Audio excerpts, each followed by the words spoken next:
It was hell. So one thing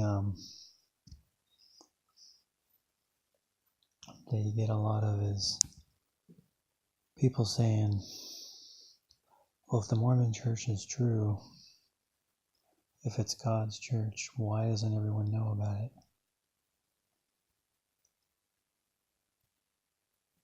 The Mormon church, if it's true, there's a lot of ways you could talk about this, but I'll just take one point. I could do like 10 videos on different points, but one point is Satan and Jesus and their roles. So if Satan is real and Jesus is real, then they each have a role. They are each playing a part. Satan's role is to destroy your spirit, your body too, but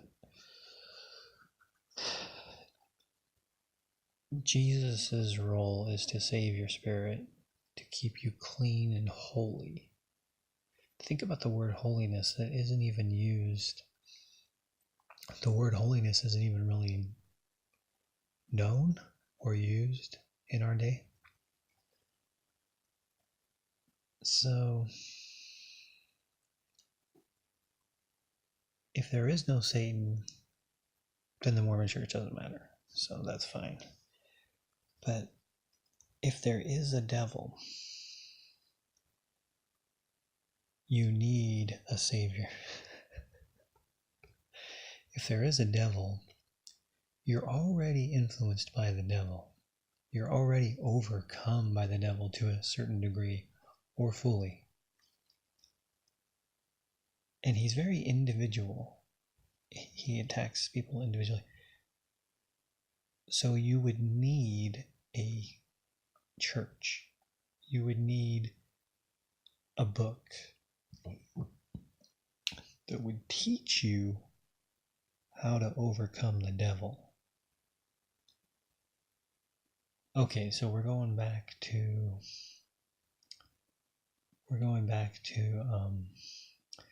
people saying,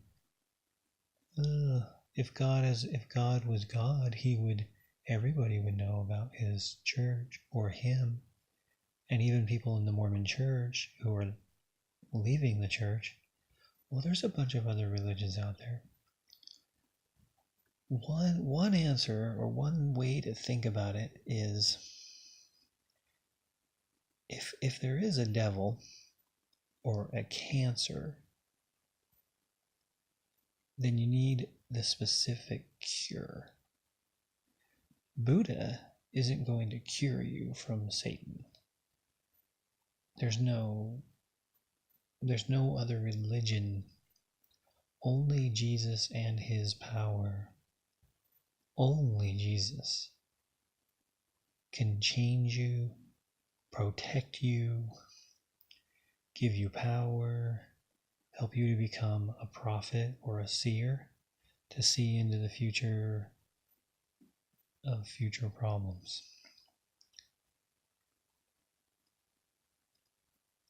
It doesn't matter how many people know about Jesus. That doesn't determine whether he is real or not.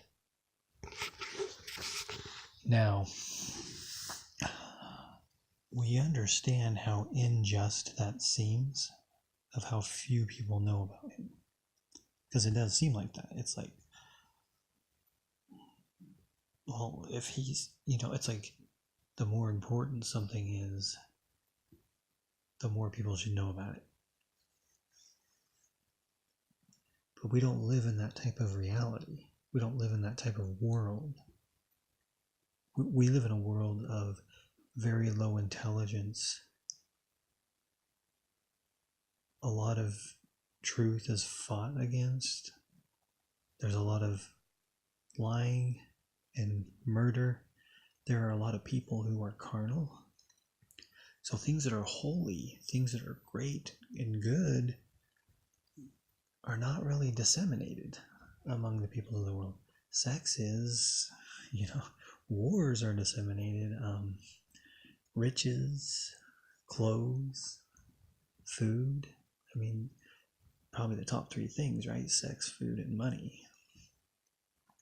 Everybody knows about sex and money and food. But Jesus is the anti-world. Jesus is anti-world. So even if someone comes and teaches the people, it's not going to hold on with everybody. So you think about when Jesus was here, he was the greatest missionary for God. He was the best preacher. He was the best leader. And how many people?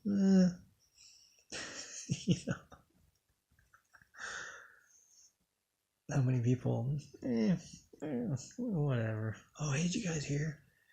Did you guys hear this guy raise someone from the dead? I got a dinner to go to. When I was younger, I used to think that anybody who heard about the miracles he did would run to him. But now I realize there actually are people who don't care at all about miracles. There's an extreme percentage of people who they don't care at all about Jesus. Even if they knew he was real, they wouldn't care. There's people who don't care about miracles. So something to think about people. And the Book of Mormon actually talks about this. The Book of Mormon actually begins with two guys named Laman and Lemuel, and it shows us that people will fight against God knowing he's God. People will fight against holy people and angels. And they will even seek to murder people who are good. There are certain people that are they dumb? I don't know. But we live in the age of those type of people, Laman and Lemuel. So here's my point. If the people of the world were receptive to holiness, then the gospel would be everywhere. Bibles would be everywhere. I mean, but people aren't receptive to holiness as much as food and violence and sex and stuff like that. And fighting. I guess you could take, we're trying to take the global approach here, but if you take what we put our effort into, what we put our money into, we put a lot of energy into sex, sports, entertainment, fun stuff, motorcycles, RVs, houses. I mean, wow. I mean, you look at houses today. I mean, everybody has a big house in America. I mean, 80% of Americans, everyone has a big house, but what's the point?